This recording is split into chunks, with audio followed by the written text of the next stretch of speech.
enquête sur les vacances illégales du premier ministre. Nous savons tous maintenant que le premier ministre a violé 4 articles de loi sur l'éthique et les conflits d'intérêts.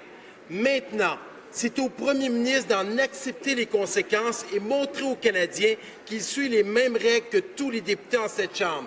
Quand va-t-il rembourser les 215 000 $ qu'il a pris? Absolument. L'honorable leader du gouvernement à la Chambre. Monsieur le Président, immédiatement après le dépôt du rapport de la commissaire, le Premier ministre a assumé sa responsabilité. Il a accepté ses conclusions et il s'est engagé à soumettre à l'avenir au commissaire ses projets de vacances personnelles ou familiales. L'opposition a demandé pendant des semaines et des mois, une année peut-être, que le rapport soit déposé. Maintenant que le rapport a été déposé, l'opposition refuse d'accepter les résultats et les conclusions. De notre côté, nous remercierons la Commission, nous acceptons ses conclusions et nous suivrons toutes ses recommandations. Merci, Monsieur le Président. Député de Richmond-Athabasca. Monsieur le Président, depuis le début de la semaine, on tente d'avoir une réponse du premier ministre qui refuse de répondre lui-même aux questions.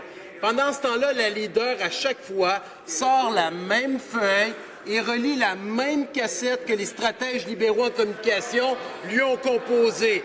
La leader peut-elle laisser sa feuille et dire aux Canadiens simplement, est-ce que le premier ministre a l'intention de rembourser les 215 000 $ qu'il a pris dans leur poche? L'honorable leader du gouvernement à la Chambre.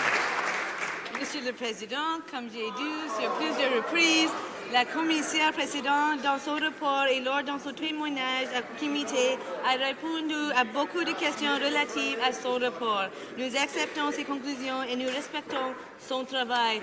Chaque jour, les députés de l'opposition demandent la même question. Il lit la même question et il dit que je ne peux pas lire la même réponse. C'est amusant, non? Merci, Monsieur le Président. L'honorable député de Richmond-Athabasca. Monsieur le Président, c'est vraiment drôle ce que l'on voit en ce moment. Avec ce que la leader nous dit, ce que l'on devrait conclure, c'est que le premier ministre est au-dessus des lois. Le premier ministre considère que les députés en cette Chambre, que les citoyens ont une loi pour eux et lui a une loi pour lui, tout simplement. J'aimerais comprendre pourquoi, quand les ministres ont été pris la main dans le sac, ils ont été obligés de rembourser. Pourquoi le premier ministre, dans son cas à lui, ne rembourserait pas les 215 000 $ qu'il a pris dans les poches des contribuables, dans leurs poches des gens qui... L'honorable leader du gouvernement à la Chambre. De ce côté de la Chambre, nous respectons le travail de tous les autres fonctionnaires du Parlement. Contrairement à l'opposition, lorsque des autres fonctionnaires font des recommandations, nous les prenons au sérieux et nous collaborons avec eux pour nous assurer de suivre leurs recommandations. En plus, le Premier ministre s'est engagé à soumettre à l'avenir au commissaire tous ses projets de vacances personnelles ou familiales. Merci, Monsieur le Président. Excellent. The Honourable Opposition House Leader. Mr. Speaker, we've seen other Liberals, like the Indigenous Services Minister, as well as the member for Malpeque and the member from Humber River, Black Creek, pay back taxpayers for inappropriate expenses that they claimed. And you know what? That was the right thing to do. But the Prime Minister thinks that he doesn't have to pay back over $200,000 in illegal expenses that he paid. He thinks he's above the law and above the rules. Why does the Prime Minister think that there's one set of rules for him and another set of rules for everyone else? The Honourable Government House Leader.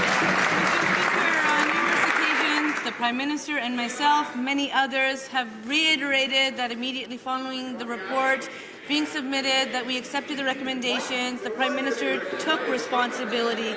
What is clear is that the Conservatives continue to focus on the Prime Minister, they continue to focus on us, while we will continue to focus on Canadians. Last night, once again, the Prime Minister was at a public town hall. He was hearing directly from Canadians. They were talking about the very real challenges that they are facing, including immigration delays. While the Conservatives thought 24 months was adequate. Trust Act.